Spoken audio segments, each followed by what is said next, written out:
विश्व के सारे लोग करे जो साथ में मिलकर प्रार्थना, सबका मंगल होगा तब, सबका मंगल होगा तब, बढ़ेगी विश्व की चेतना।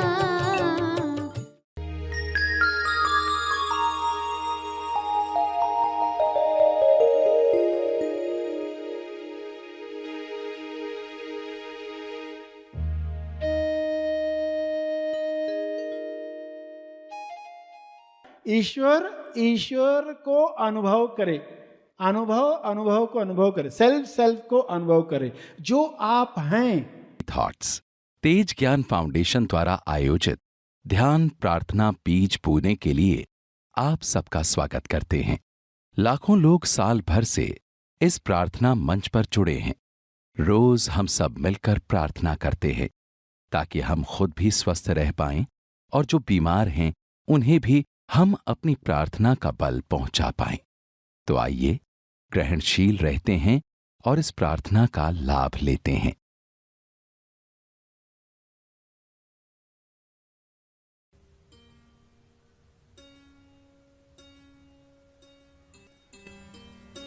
सभी आंखें बंद रखें। प्रार्थना का समय शुरू हो चुका है। ध्यान प्रार्थना बीज बोने का समय हो चुका है। सभी अपने तरीके से मन ही मन दोहराएं। विश्व के हर जीव को स्वास्थ्य मिल सकता है। विश्व के सारे लोगों को उनकी दिव्य योजना अनुसार वह मिले जो उनके विकास और तेज विकास में उपयोगी है। सभी को वे वरदान मिले जो उनके गुणों की अभिव्यक्ति करवाएं।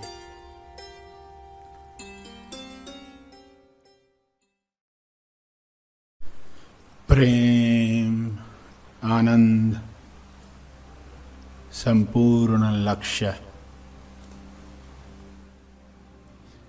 हे ईश्वर, सभी को स्वास्थ्य के साथ संपूर्ण लक्ष्य मिले।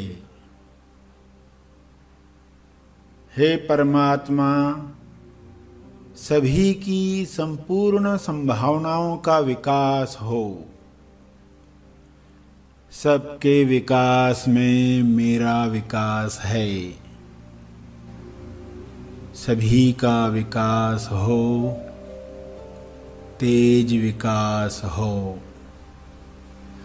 सभी को संपूर्ण लक्ष्य की समझ मिले।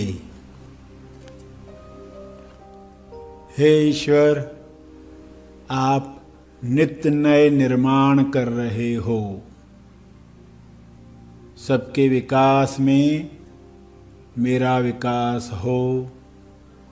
मेरे विकास में सबका विकास हो। आपकी जागृति में सबका मन है। अब सबके मन में आपकी जागृति हो।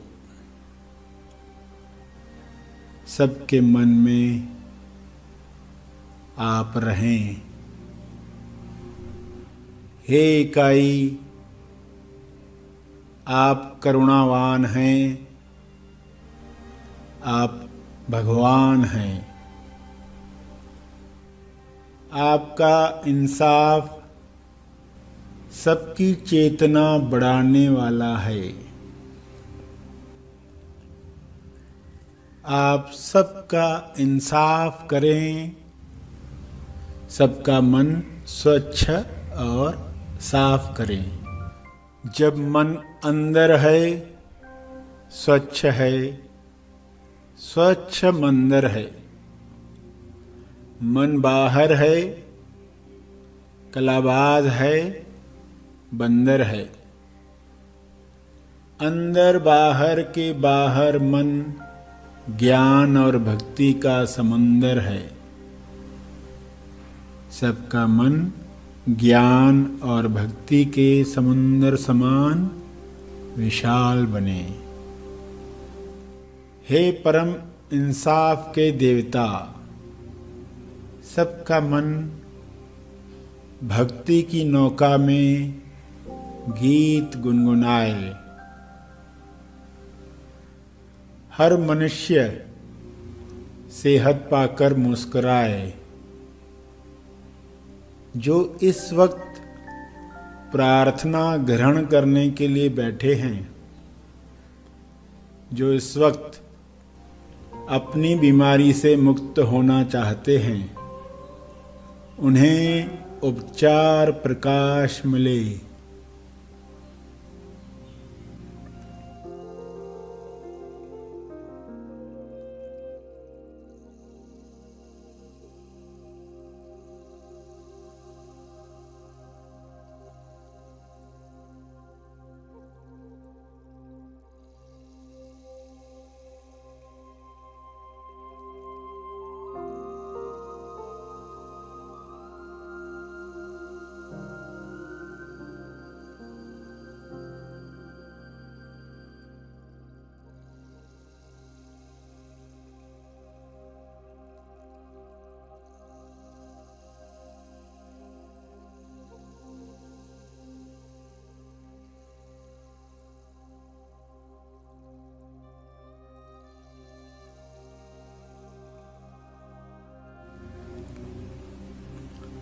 सबको उपचार प्रकाश मिले। वाइट लाइट, हीलिंग लाइट मिले।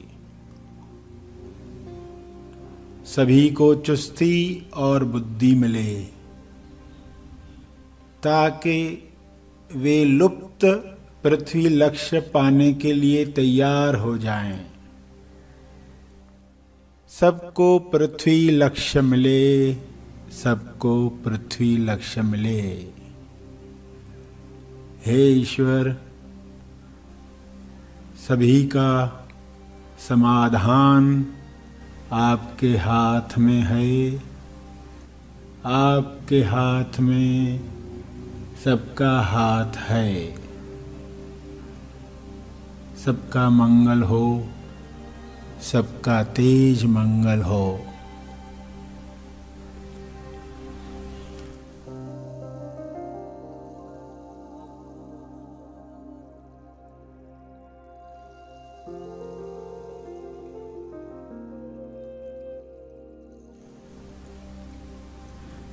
सबके विकास में मेरा विकास, मेरे विकास में सबका विकास। आपकी जागृति में सबका मन, सबके मन में आपकी जागृति बनी रहे, बनी रहे। आपकी करुणा, आपकी कृपा सब पर बरसती रहे, बरसती रहे। सभी इस वक्त आपकी करुणा में अपने विकारों से मुक्त हो रहे हैं। अहंकार के ऊंट, तुलना के तोते से मुक्त हो रहे हैं। भय के भालू से,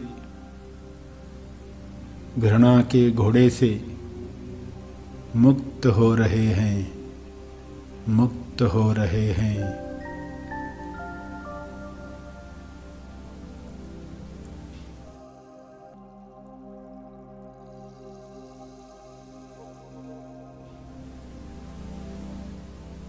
इस प्रार्थना के बाद सभी तर्पण करें। और उसके बाद यदि बैठे रहना चाहते हैं तो बैठे रहें।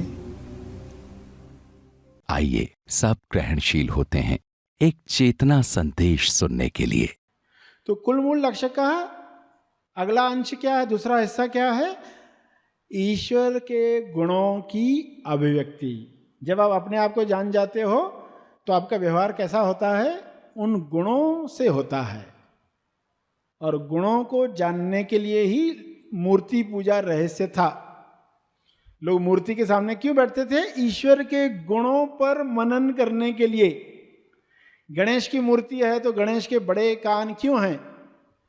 अज्ञान होगा तो इंसान क्या कहता है? बड़े कान है तो हमारी प्रार्थना जल्दी सुनता है। बाकी भगवानों के छोटे छोटे कान है, इसके बड़े कान है, तो ये हमारी प्रार्थना जल्दी सुनेगा। तो क्या हो गया? मूर्ति पूजा का असली लक्ष्य बाजी उठ गया। असली लक्ष्य क्या था? कि वो बड़े कान देखकर तुम्हें अपने कान बड़े करने हैं, तुम्हें अपने कान खोलने हैं।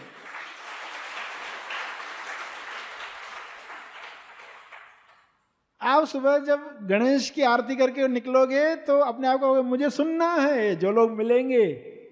अपनी बड़बड़ शुरू नहीं करनी है। लोगों से मैं मिलूं तो मैं उनको सुनूं और उसमें सत्य की बात को खोजूं, क्योंकि सूक्ष्म बात है ना, जल्दी पकड़ में नहीं आती। तो जो भी कहा जा रहा है क्या इशारा है? मुझे संकेत दिया जा रहा है, कर्म संकेत, कि तुम संसार में कैसे जियो, कैसे लोग हैं चारों तरफ, कैसी बातें करते हैं। उस सुनने वाले के पीछे कौन है? उस कहने वाले के पीछे कौन है? तो गणेश की मूर्ति हो, शिव की मूर्ति हो, कोई भी मूर्त हो, असली पर्पस था गुणों पर मनन करवाना। शिव का तीसरा नेत्र खुले, यानी तुम्हारा तीसरा नेत्र खुले, तुम्हारी समझ की आंख खुले। तो गंगा को संभाला शिव ने, यानी तुम उस ज्ञान की गंगा को संभाल पाओ, बांध पाओ, कितना बहने देना है इसको। तो इस तरह आपने समझा कि कुल मूल लक्ष्य का दूसरा हिस्सा ईश्वर के गुणों की अभिव्यक्ति। पहला क्या? ईश्वर को अनुभव करे, अनुभव को अनुभव करे, सेल्फ को अनुभव करे। जो आप हैं, जो शरीर से अलग है, शरीर नहीं है, शरीर तो आईना है। अब आईने के सामने खड़े होते हो तो आईने से थोड़ा दूर खड़े होते हो, खुद को देखना है तो थोड़ा दूर होते हो, तो अपना दर्शन होता है। तो शरीर के साथ भी थोड़ा दूरी रखोगे तो अपना अनुभव होगा। खुद को शरीर ही मानोगे तो क्या होगा? अपना दर्शन कहां होगा? तो सुबह से लेकर रात तक खुद को याद दिलाओ, मैं कौन हूं और मैं क्या नहीं हूं, और मैं क्या नहीं हूं। और कोई गुस्सा आया, बोर हुआ, नफरत जागी, तो अपने आप से पूछोगे कि ये किसको जागी? ये क्रोध कहाँ है? मुझे है या जिस आईने को मैं देख रहा हूं उसे है? आपके आईने में क्रोध है, आप आईने से अलग हो। जैसे गर्म आईना हो आपके सामने, तो क्या आपको वो अपनी शक्ल नहीं दिखाएगा? आप उसमें अपनी शक्ल नहीं देख सकते? देख सकते। आप कहेंगे आईना गर्म है, मगर मुझे मेरा अनुभव तो हो रहा है। आईने को गीला कर दो पानी से तो आपको अपना अनुभव नहीं होगा? होगा। आप कहोगे गीला है कौन? आईना है, मैं नहीं। तो क्रोध भी आया तो उसमें भी अपने आप पर जाओ तो देखोगे आईना ठंडा होने लग गया, शीतल होने लग गया। जैसे दूरी रखोगे सब बदलते जाएगा। सिर्फ अपने आप को याद दिलाना, सवाल पूछना है, ये क्रोध किसको आया है और क्या हो रहा है क्रोध में, शरीर पर क्या हो रहा है। खाली देखेंगे, साक्षी बनकर, गवाह बनकर देखेंगे। ये कला है कि एग्जैक्टली क्या हो रहा है, नक्की काय होते, exactly what to whom. Exactly what to whom, यानी निश्चित क्या हो रहा है और किसे हो रहा है।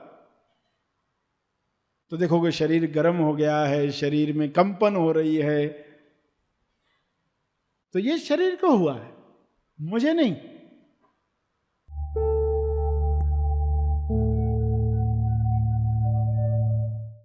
प्रार्थना और मार्गदर्शन का सभी ने लाभ लिया। आइए यहीं पर समाप्त करते हैं, कल फिर मिलेंगे। तब तक के लिए धन्यवाद। Happy thoughts.